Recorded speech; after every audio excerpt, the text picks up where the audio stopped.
Mga kasayan, SYM bonus, magko-color coding tayo ng taillight.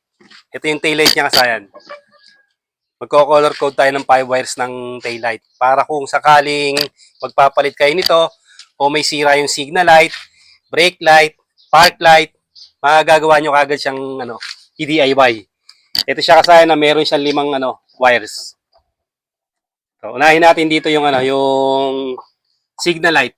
Itong orange na to, ito yung signal light sa kaliwa. Kakaliwa natin. Tapos, itong test light, lalagay natin sa ground. Tapos, tutusukin natin. Hanap tayo ng ground na malakas. Yan. Yan siya kasay, nagsisignal. Katulad nito. Kasi yan yung signal light ng kaliwa. Pupunta naman tayo sa kanan.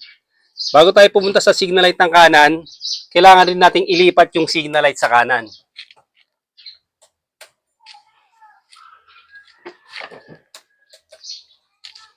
Siya kasayan. Doon ka lang, huwag ka lang umalis sa pwesto mo. Para hindi na mawala yung tutok. Ayan siya kasayan ha. Ayan yung signal light naman sa kanan. Yung kulay, light blue. Ayan siya light blue siya Yung orange kaliwa, yung kanan, light blue. Para kung alin ang wala, yun, dun lang kayo tututok sa wire na yon. Kung alin yung walang signal. Kung walang signal dito, pumunta kayo sa harapan. Punta kayo dito sa harapan, mag-tap kayo. Ayan yung signal light niya. Ito, halimbawa, ayan. Kunin niyo yung light blue. Duktong kayo ng wire, papunta rito. Para magkaroon ng signal light sa kanan. Kung wala naman yung orange, mag-tap kayo dito sa orange ng wire, tapos ilagay nyo lang dito. Pag-tap nyo dyan, lagay nyo rin dito. Kung wala kayong signal light sa kaliwa, magkakasignal na kayo. Basta yung kukuha nyo, kailangan may supply. Signal light sa kaliwa, orange. Signal light sa kanan, light blue. Yung nasa gitna naman niya, yun naman yung ground. Ito naman yung ground ha. Yung nasa gitna niya.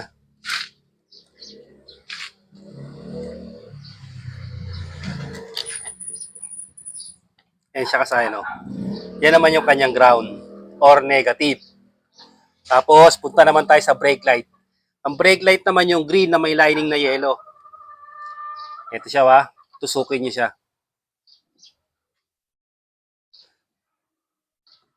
Yung brake light natin, Tapos, ilalagay natin to sa negative. Tapos, tusukin natin yung green na may lining na yellow o brake light. Kagana naman siya pag umapak tayo. Pag apak tayo ng preno, ito siya, iilaw siya. Yun siya, apak tayo preno. Ayan siya kasayang. Gagana lang siya kaya pag wala brake light natin, magpo-focus kayo dito sa sa green na may lining na yellow. Ngayon kasayang, paano kung wala tong supply, kung wala kayong brake light, punta kayo dito. Ito. Ito yung kaduktong ng ating brake light. Punta kayo dyan. Tapos pag nag-brake tayo, yan siya kasay, Ibig sabihin, kung dito may supply, dito kayo kumuha ng supply, mag-tap kayo ng wire dito, tapos itap nyo rito. Para magkaroon na kayo ng brake light.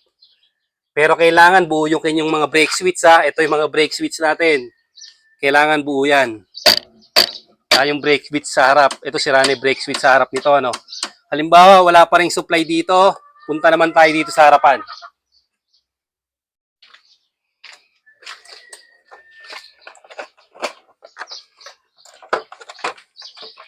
Pupunta naman tayo sa harapan. Hanapin pa rin natin yung kanyang brake switch.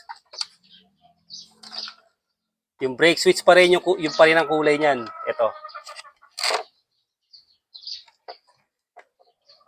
Ayan green na may lining na yellow. Ayan siya, green na may lining na yellow Tapos lalagay natin to sa body ground.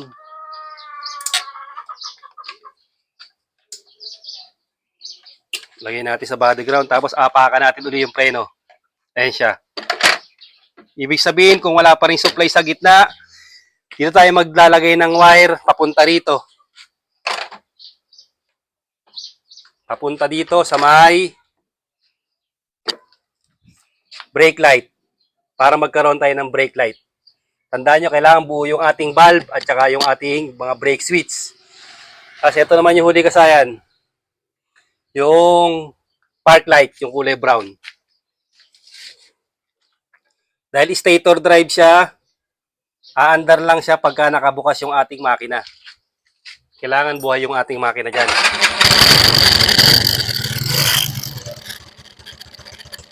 Tapos, siya kasahin, wala ha. Pinutin natin yung switch. Ayan siya. Ayan yung ating park light. Siya kasahin na, gumagana siya ha. Stator drive, kaya napakataas ng kanyang voltahe. Abot ng 20. Sa pag pinatay natin itong park light, kadugtong ng headlight, mamamatay din siya. Pag binuksan natin, mabubuhay din siya. Halimbawa, walang supply, kagaya ng ginawa natin dito. Walang supply dito, di tayo magtatap. Ito. Magtatap tayo sa kulay brown. Pag nagtap ka na rito, wala pa rin supply, pupunta ka sa taas. Hanapin mo yung park light. Ito yung park light yan, oh. Kagaya ng ginawa natin nakaraan, di tayo nagtap sa park light para magkailaw yung ating tail light. O, tap natin dito para magka-supply dito sa ibaba. Ayun siya kasayan, brown. O, ganun kasayan yung pag yung color coding nito at saka yung mga function. Color coding at mga function ng ating tail light. Parehas din sa mga XRM, sa Wave, kahit sa mga Macho, sa Alpha, pare-parehas lang. Ito siya kasayan ha.